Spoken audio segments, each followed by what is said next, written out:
And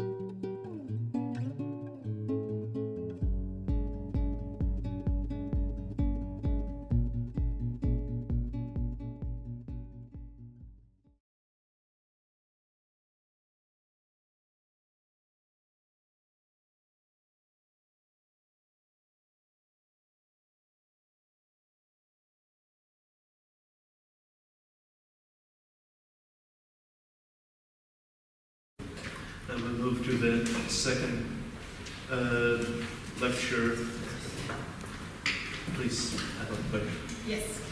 So good afternoon. First of all, thank you very much for inviting me here, Vitaly. It's a big pleasure for me to be here, and thank you to Ukrainian Association for Jewish Studies for organizing this conference.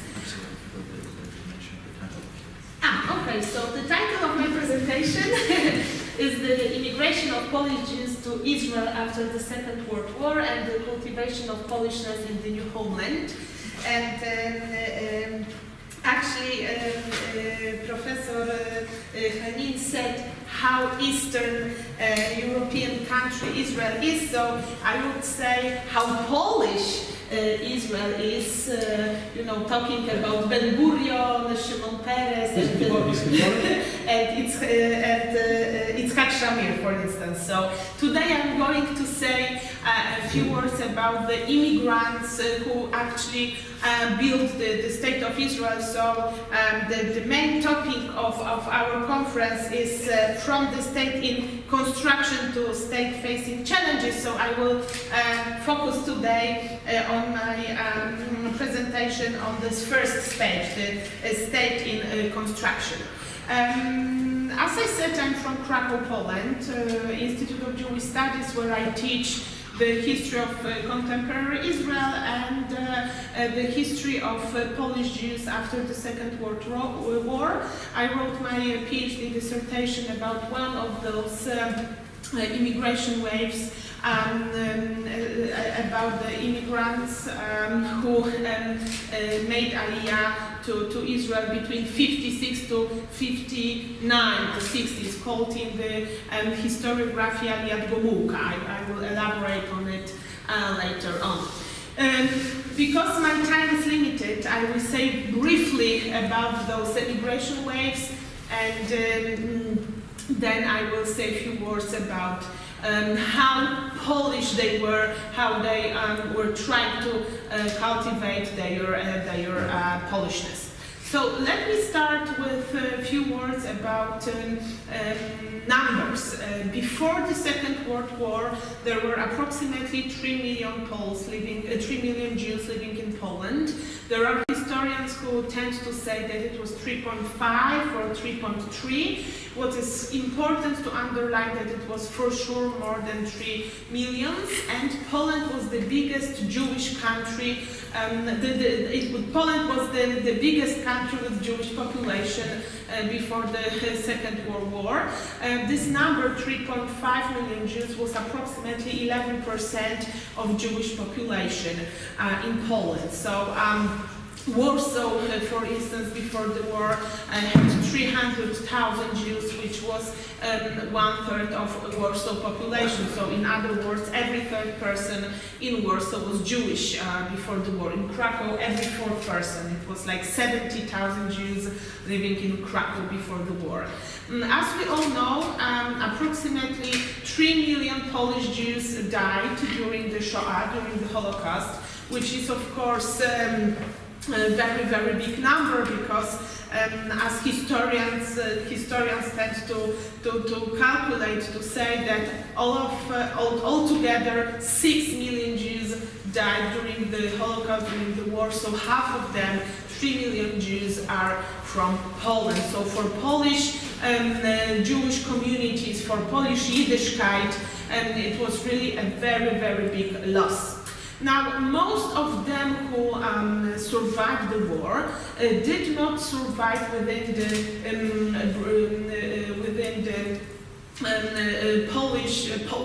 Poland, within borders of Poland, but in Siberia, in Uzbekistan, in Kazakhstan, those who simply escaped to the east Of course, it was also very difficult to survive, but as historians tend to say, 90% of Jewish survivors from Poland survived there in the east and not within the borders of Poland. Those who survived, again, not everybody came to Poland. Simply, Jewish people didn't feel like coming back to place which was full of Jewish blood, which was full of which was one big Jewish cemetery. Only those who really wanted to rebuild Jewish communities in Poland, who wanted to find their relatives, started to come back. And what they found in Poland in 45 was completely different country than before the war, than in 39. First of all, Poland was completely destroyed.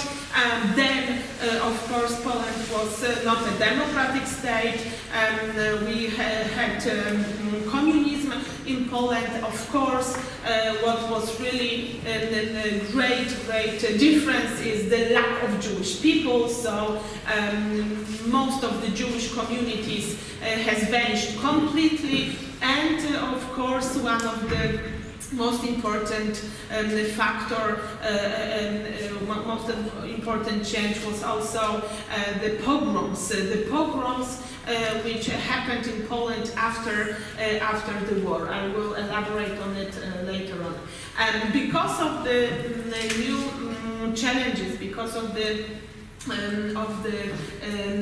harsh reality, and the Jewish people, even though they came back to Poland, decided to leave. And I would like to say briefly about 4 emigration waves which were from Poland to Eretz Israel, Palestine, and then to State of Israel after the war. So the first one is the emigration wave, which was between 45 to 47.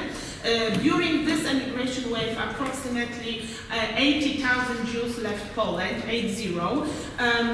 I forgot to mention that the Jewish population in Poland is estimated in 1946 as 250,000 Jews. So 250,000 Jews in 46, more or less. And the first emigration wave, 80,000 Jews left Poland.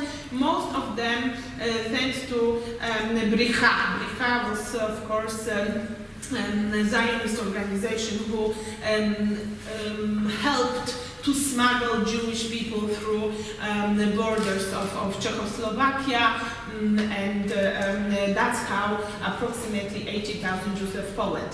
Then Moscow found out, and the Western European countries found out that Poland is such a humane country, that give the opportunity to Jewish people to live. That's why Polish government had to close the borders for immigration. One more thing, apropos the first emigration wave, is the Kielce pogrom. I will tell more about the reasons of emigrations for every single wave, but it's important to underline that the main reason for the emigration wave between 45 to 47 is a pogrom which happened in Kielce, which is a small town between Warsaw and Krakow. And there in 1946, in July 1946, approximately 44 Jews were killed by the Poles. So, as I said, those Jews who started to come back to Poland wanted to find their relatives, to get their property back, to simply to restart, to renew a Jewish life in Poland. After this anti-Jewish pogrom, which was unfortunately not the isolated accident in Poland. We had unfortunately also a pogrom in Krakow next to Kupa synagogue in August 1945. And so on and so forth. So that was the main factor for the emigration wave between 45 to 47. And as I said, in the end of 47, the borders are closed for emigration, and the second emigration wave starts in 1949 or even the end of 48. Of course, the main reason is the establishment of the State of Israel.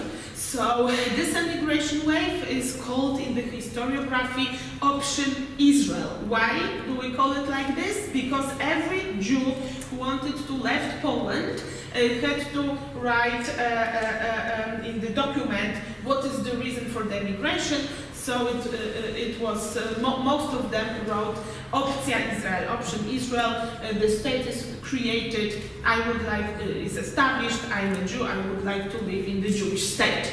As we see, between those years was the second emigration wave. Then in the beginning of 51, Stalin again decided to close the borders for the emigration, and we can say that between 51 to 55 there were hardly any Jews who were leaving Poland. It was Stalinism terror. It was really a very, very hard time for the whole Eastern European bloc and also for the Jewish people. So according to statistics, for instance, in 53, only 3 Jews left Poland to Israel, because in most of the cases their documents were rejected by Polish government. The third emigration wave is between 56 to the 60s. This is the subject of my PhD dissertation, so I can talk hours about that. I will try to say only a few words. In the historiography, it's called Aliyat Gomułka, and it's named after Władysław Gomułka, who was the head of the Polish Communist Party. He started to be the leader of the Polish Communist Party since October 1956. So since then, the borders were opened for the emigration. And within this emigration wave, approximately 50,000 Jews left Poland, 50,000 Jews left Poland. And it's also important to underline that those who left Poland had to give up on their Polish citizenship. So that's why, as Professor said, there is this huge wave of Israelis who are trying to get back their Polish citizenship, because they were forced to give it, to say that they don't want to be Polish anymore when they left Poland in that period. As I said, I don't have too much time to elaborate on this aliyah, but it's important to underline that Gomułka opened the borders for emigration in that time for Jewish people, but to Israel only. This is all very, very important fact, because many people ask me, Eva, do you think that there was some money under the table, any bribe? It's known in the history that Ceausescu got lots of money for every Jew who left Romania. So I did my research both in Polish archives and in Israeli archives, in Archiv Tzionii, in the Central Zionist Archive, in Zaha Medina, in the Israel State Archive, and I didn't find any document which will say that Gomułka was bribed, but I am aware of the fact that there are still some classified files which are out of reach for historians. For instance, files of Natif organization, which was led at that time by Shaul Chernoivanenko was, and that this is the probably the answer if he was right or not is there. And the last emigration wave is in March 1968. Within this emigration wave, approximately 15,000 Jews left Poland, 15,000 Jews. Only 1/3 of them reached Israel, reached the shore of Haifa port. Most of them didn't feel any connection with Israel, didn't feel Jewish enough to be in Israel. Not because they were not Jewish, they were 100% according to Halacha, they were Jewish, but they were simply not connected to Jewish culture, to Jewish religion, and that's why most of them who left Poland in that time emigrated to Denmark, to Sweden, or to America. Only 1/3 of those who left Poland reached Israel. The main wave of the main reason of the emigration is, of course, Six-Day War in the Middle East, which happened in the summer of 1967. Of course, as we all know, Soviet Union supported the Arab countries during that conflict. So when Israel won, Moscow started a very strong campaign, very anti-Semitic, very anti-Zionist campaign, and Poland, as a part of this bloc, also reacted to this campaign. Poland decided to cut off the diplomatic relations with Israel in June 1967 until 1990. So from 67 to 1990, there were no diplomatic relations between Israel and Poland. So Władysław Gomułka, the same man who in 56 opened the borders for immigration, now gave a very hostile speech about Jewish people, that they are people who are not wanted in Poland, and as a result of this anti-Semitic campaign, Jewish people were actually forced to leave Poland. And this is the photo of Dworzec Gdański, the railway station Gdański in Warsaw.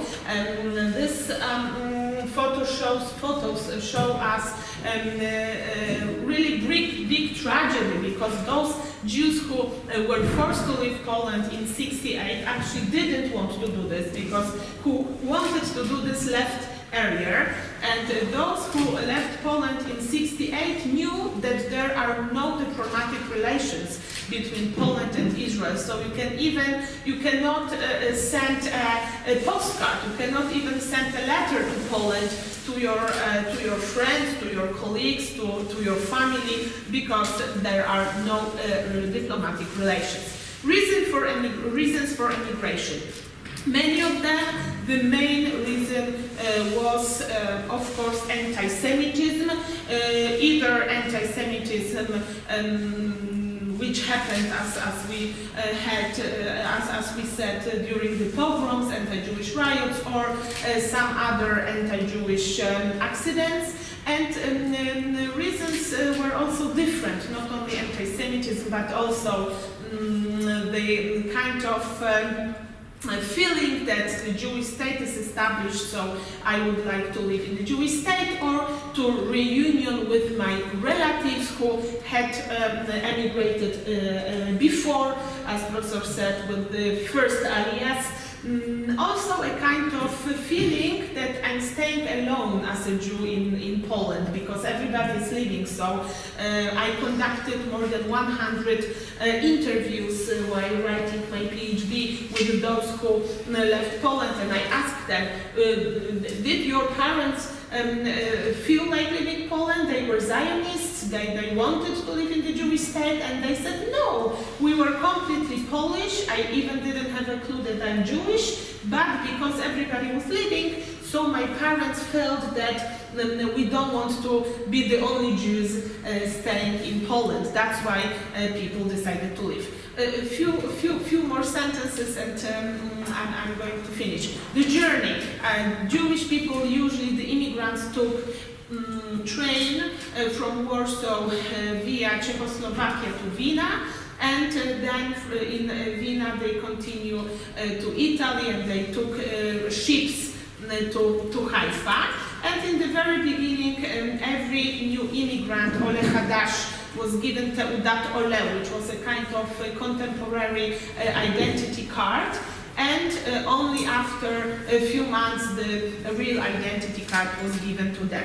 In the new homeland, Jewish people depend, of course, in which emigration wave, in which aliyah, but usually they were located in Ma'abarot, which was a kind of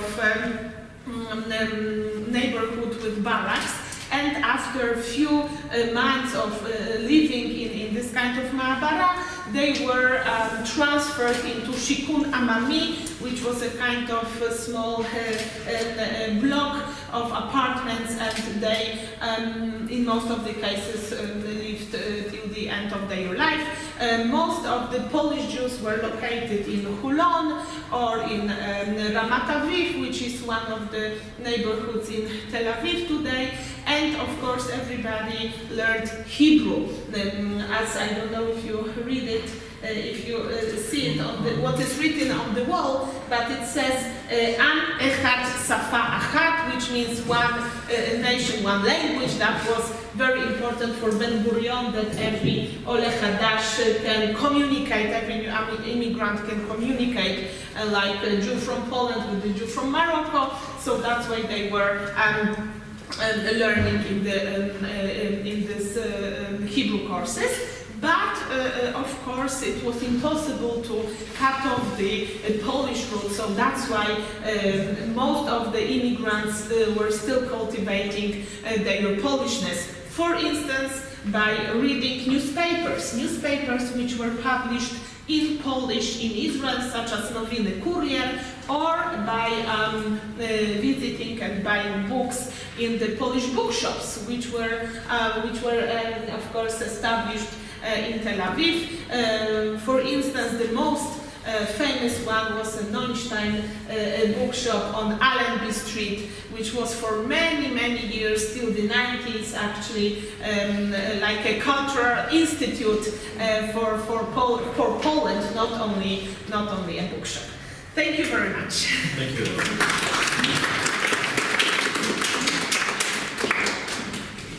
Questions, comments, please?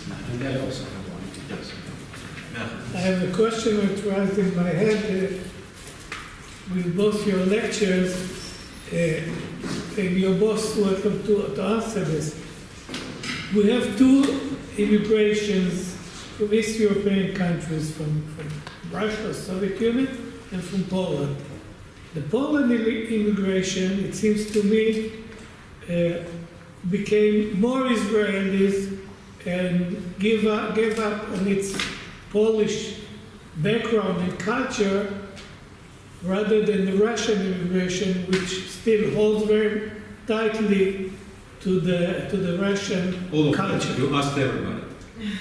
I don't know, but this is the impression that I'm getting. Okay, I see. Okay, living in Israel, meeting Russian, you know that they are Russian because they all. It seems that most of them speak Russian, or at least they understand Russian.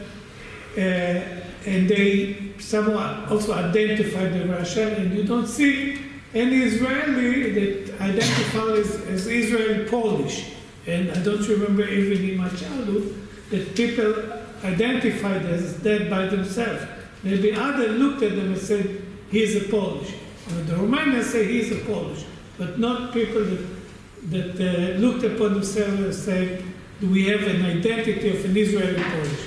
So why do you think is the difference between those two groups? Why was one more easily went through the process of Israelization, and the other one didn't went through the same process? I think that the most important factor is the time, the period, right? Because when the Poles came to Israel, as we said on the wall in the Ulpan class, Am Echad, Safa Echad, one nation, one language. So again, not only the language, of course, the names were changed. Basha became Shoshana,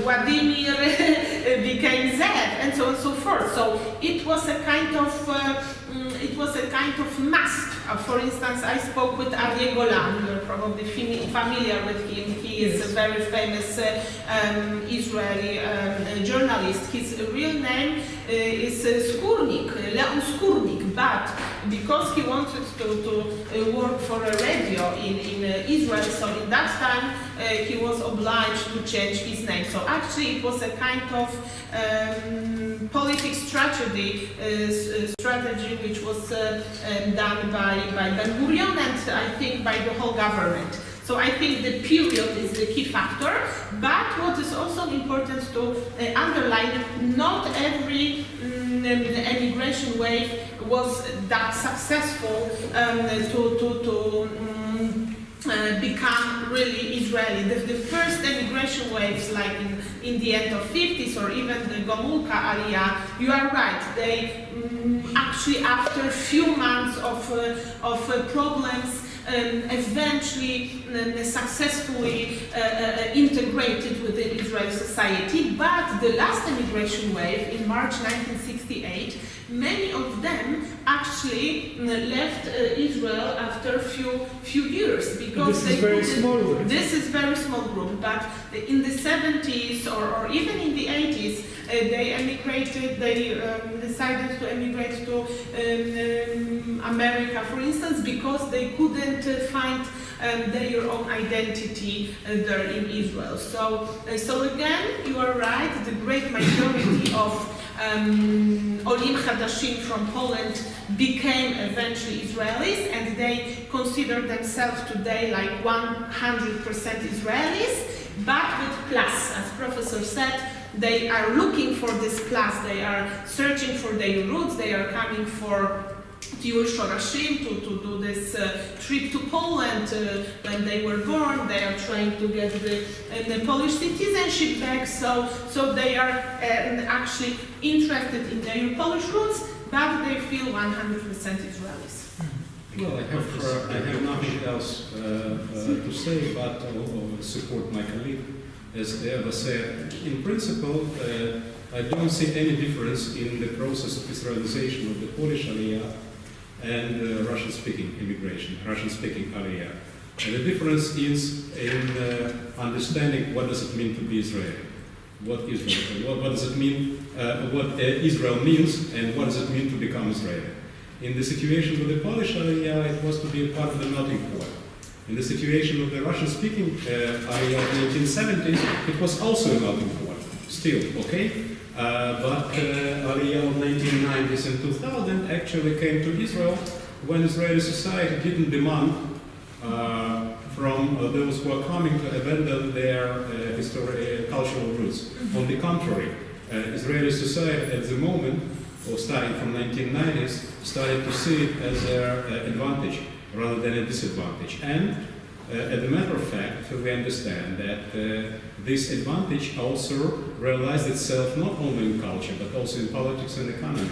The fact that Israeli society didn't demand from the Russian-speaking immigrants to become Israeli as soon as possible, to become kibbutzniks, to forget their languages, to forget their experience, to leave behind their culture, that also that the society didn't demand that. The result was one of the reasons, of this contemporary Israeli economic miracle, by the way.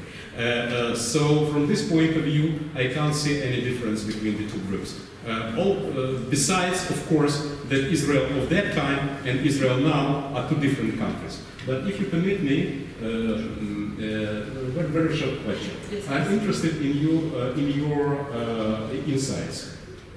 First of all, as a Polish scholar of Israel and Jewish studies, Of course, it's very convenient for our leaders to come to Russia, to Ukraine, to Belarus, and to Poland, and to say that our leaders, they are Russian, Polish, Ukrainian, depends, you know.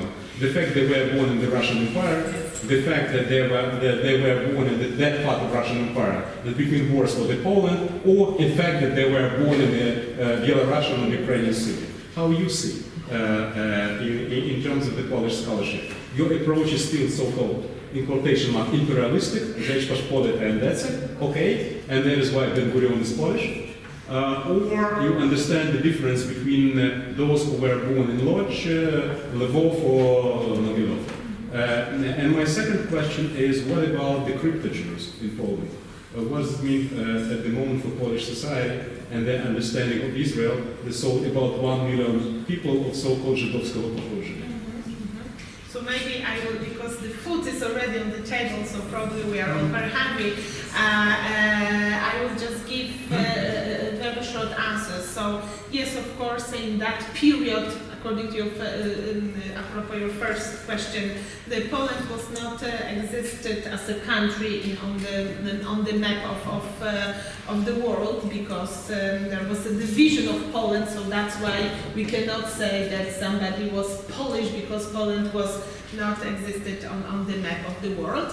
And of course, apropos your second question, there is a huge debate right now in Poland, and lots of stories in the newspapers, in TV, telling that people are searching their Jewish roots, or they are all of a sudden in the age of 70 plus, and found out that they are Jewish. Actually, a story which happened to me like 3 months ago, I met with a lady, she simply asked me to help her to write to Yad Vashem, to find, to search for her Jewish relatives in Israel. She found out that she's Jewish because her mother passed away, and a few seconds before she passed away, she told her that she's not her biological mother, and her name is not Danusha, but Chaya, and she is Jewish, and her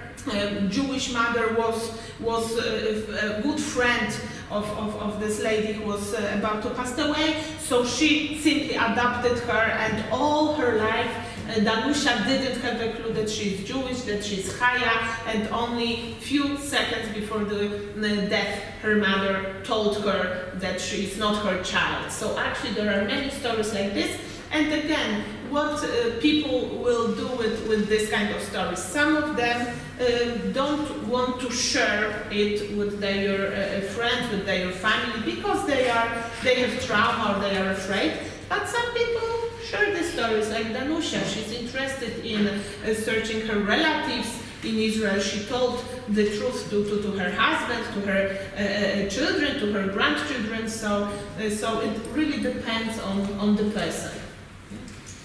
Maybe someone has a very brief question, please. I'll ask a very brief question. So you told that many Polish didn't want to return to Poland, but only people who wanted to just rebuild Jewish life. How they rebuild this life? Maybe short. And another question is that you told that people you told about 4 ways of Aliyah, and do they have opportunity to prepare for that? Do they have some organization that give them just understanding what they will do in Israel?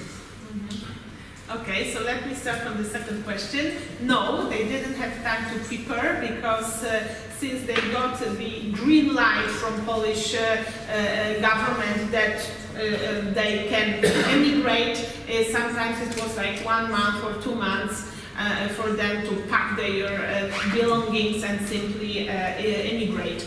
In most of the cases, children of those immigrants even didn't know that they are Jewish. So it was big shock for the environment, for the children in the school, that okay, our schoolmate is leaving because he or she is Jewish. Some people were tempted by the Israeli embassy, showing them oranges and I don't know, beautiful landscapes of Israel, saying to the children, for instance, in the orphanage house in Krakow, approximately 100 children in 57 left Poland to Israel because there was, I don't want to use this word propaganda, but Israeli representative tend to come to the orphanage and saying that, okay, here in Poland you don't have oranges, but there in Israel there's sea, beach, and like you are on vacation all the time. So that was a kind of, let's say, propaganda. But for most of the families, it was really a very, very difficult decision. And there are also those who emigrated to Israel and wanted to come back to Poland. Because after a few months of living in Ma'abarot, in the barracks, they realized that it's not that beautiful as they thought, that it's really a difficult language, difficult mentality, difficult climate, and they wanted to come back to Poland, but it was impossible because their Polish citizenship was given back. And also, it was not, it was taken, of course. And there were also a kind of Israeli policy that Israel didn't want to let those immigrants come back to diaspora, of course. And there was also a kind of tendency I found in the Central Zionist Archives files about Mivtza Peh. Mivtza Peh, it's like Operation Polin, okay? Mivtza Peh, Mivtza Polin. There was a kind of office that simply read the correspondence written by the new immigrants to Poland, because some of them wrote about very, very difficult conditions and said to their Jewish friends in Poland, do not come here, do not emigrate, because it's a huge mistake to come. That's why there was like a censorship saying that some of the letters should not reach Poland. So. Thank you. Many thanks to our speakers, Professor Hanin and Dr. Wegrzyn, for such interesting presentations about the identities.